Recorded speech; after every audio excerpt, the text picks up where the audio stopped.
রান্নাঘরে আলু পটল রান্না করতে এসে মেজাজটা একদম খারাপ হয়ে গেল। রোজ রোজ বন্ধুরা কি আদা টমেটো বাটা দিয়ে পটল রান্না করবো বলতো? ভালো লাগে? তোমরাই বলো তো আলু পটলটা ঠিক কীভাবে রান্না করা যায়? তাহলে খেতেও খুব সুন্দর হবে আর হবে একদম নতুনত্ব। আমাকে কমেন্ট করে অবশ্যই জানা।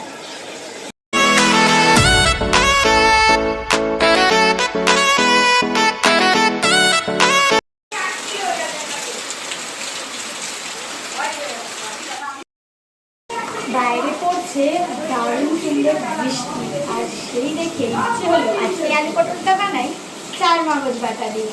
তো সেই কারণে দেখো চার মগজ বাটা দিয়ে আলু পটলটা আজকে একটা আলু পটল দিয়ে রেসিপি বানাচ্ছি। দেখো মশলাটা কষাচ্ছি।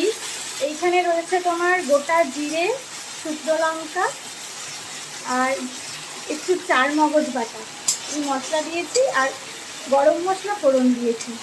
এই ব্যাস, এইটাই কষাচ্ছি। এইটা কষানোটা হয়ে গেলে সব থেকে ভালো হয় যদি তোমরা গরম জল দিতে পারো, বাট আমার এই মুহূর্তে গরম জলটা হচ্ছে না, তো সেই কারণে আমি ওই চার মগজ বেটেছিলাম যে বাটিটায়, ওই বাটিটার মধ্যেই জল দিয়ে একটু জল আমি এর মধ্যে দিয়ে দিলাম। এইবার দেখো কি সুন্দর কালার এসছে। এর মধ্যে আমি মশলায় দিয়েছি সামান্য একটু নুন, সামান্য একটু চিনি, একটু কাশ্মীরি লঙ্কার গুঁড়ো আর হলুদ, ব্যাস, আর কোনো মশলা নেই। আশা করছি খেতে খুব সুন্দর হবে। তো দেখো বন্ধুরা কালারটা ভীষণ সুন্দর এসছে। এইবার আমি এটার মধ্যে দিয়ে দেবো আলু আর পটল, যেটা আগেই ভেজে রেখেছিলাম সেটা এর মধ্যে দিয়ে দেবো।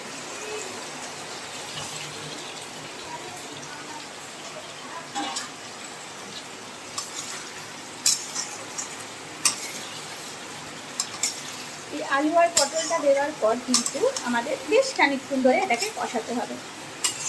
অনেকে পটলটা পরেও দেয়, কিন্তু আমি আলু আর পটলটা একসাথেই কষাবো। আমি এইভাবেই করি, আর খেতে খুবই সুন্দর হবে আশা করছি। তো চলো বন্ধুরা ভালো করে পটলটা কষিয়ে নিই, তারপরে তোমাদেরকে দেখাচ্ছি রেসিপিটা কী হলো।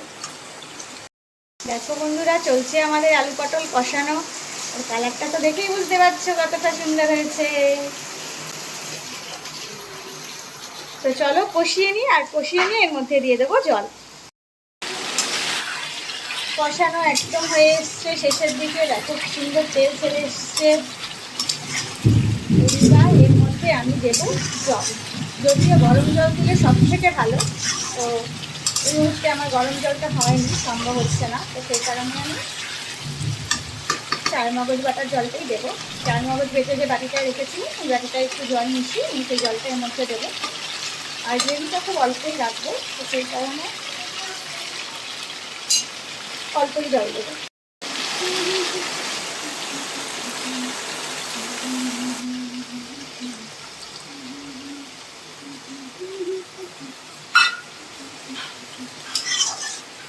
তো জল দিয়ে দিয়েছি, আর একটু আলু পটলটা সিদ্ধ হবে, আর সিদ্ধ হয়ে এলে এর মধ্যে দেবো ঘি আর একটু গরম মশলা। আর আমি যেহেতু এখানে কোনো রকম কোনো শুকনো লঙ্কা বা লঙ্কা বাটা ব্যবহার করিনি, তাই আমি এখন এর মধ্যে দিয়ে দেবো কাঁচা লঙ্কা।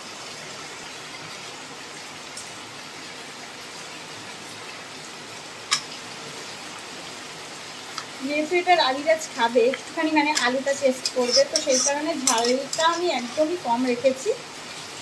তো চলো বন্ধুরা রেসিপিটা কমপ্লিট করে দেখাচ্ছি তোমার।